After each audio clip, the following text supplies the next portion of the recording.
All right, so there has been a development. An apology is now coming forth from the Congress MLA Ramesh Kumar, who has apologized for that sexist and derogatory comment that he had made after receiving a lot of backlash. And he's just tweeted, I'm quickly quoting from that tweet where he goes on to say that I would like to express my sincere apologies to everyone for the indifferent and negligent comment I made in today's assembly about rape.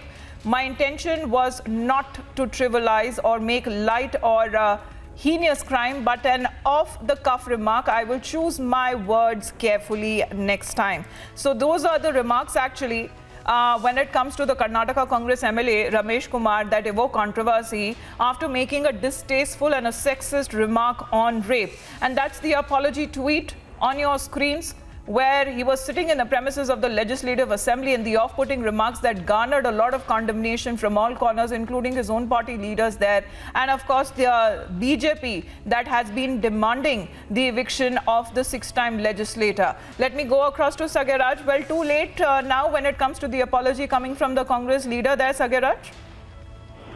Yes, absolutely right. Ramesh Kumar has apologized for his comment, and this is not the first time that he is making these kind of comments.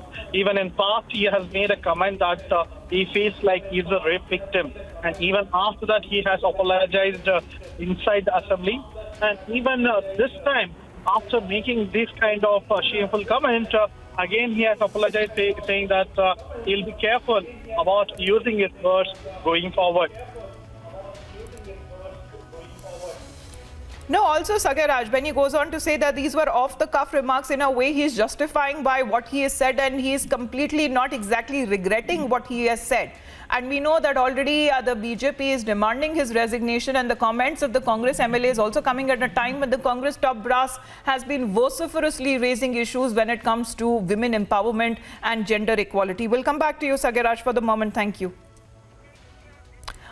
All right, just stay on with us, Sagaraj. Just stay on with us, because in a way, the top brass of the Congress party is not exactly making him apologize to that distasteful comment. Rather, he is justifying his comment because it in a way now is showing that the Congress is supporting that leader who had justified rape, and no word till now that is coming in from the Congress top brass itself. It was a very distasteful remark that was made in the presence of the Karnataka Assembly Speaker and the members of the Legislative Assembly, because Agaraj, they were actually heard breaking out into laughter there, and nobody had raised a protest against this remark.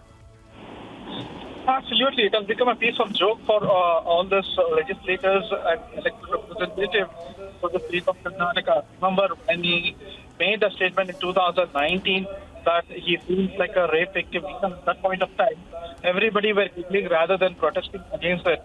And even the women legislators who were present at the assembly yesterday or in 2019, nobody opposed immediately, but only after media alerts, after media highlights that this is a fault. Sagaraj, just stay on with us. Brinda Adige is with us on the phone line. Brinda, we've just got an apology tweet from the Congress leader himself, but he's saying it was off-the-cuff remark. Clearly, it means that he's in a way justifying and not exactly condemning or regretting his comment. You're absolutely right. He is not feeling any kind of remorse. And if he says that he's made the remark off the cuff, it's even more dangerous, because that is the way his unconscious mind and conscious mind functions on a daily basis. A patriarchal, chauvinistic, misogynistic mind that does not have to reason out to anybody why he made that comment. Let him understand off-the-cuff remarks cannot be trivializing rape, cannot be using those kind of spaces. Where did he talk? Not in his bathroom. He spoke in the assembly. How dare he make that kind of a remark? What was he comparing rape to? The situation that they are discussing over there just goes to show that this is a man who thinks that what remark he has made is okay. It is not okay in any situation, under any circumstances.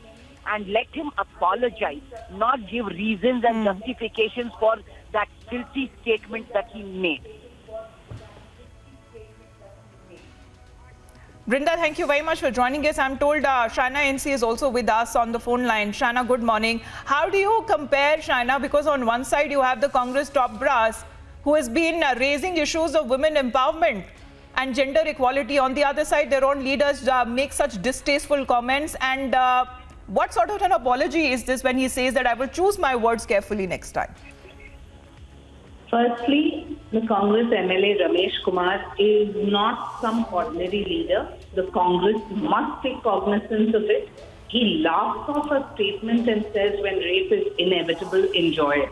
I want to ask that what type of leadership is one propagating when you have these kind of callous comments being made? Do understand that we as a society are male chauvinistic to start with. And there you have somebody saying that if rape is inevitable, lie down and enjoy it. Please, these are representatives. The electorate of India is watching. And trust me, the befitting answer that is to be given to Mr. Kumar will happen in the next election to him and his party. If you have this kind of a male misogynistic mindset which trivializes rape, which trivializes women, objectifies them, and makes it as if this is an exertion of power, I think that one needs to take deep cognizance of it, and just an apology is not enough.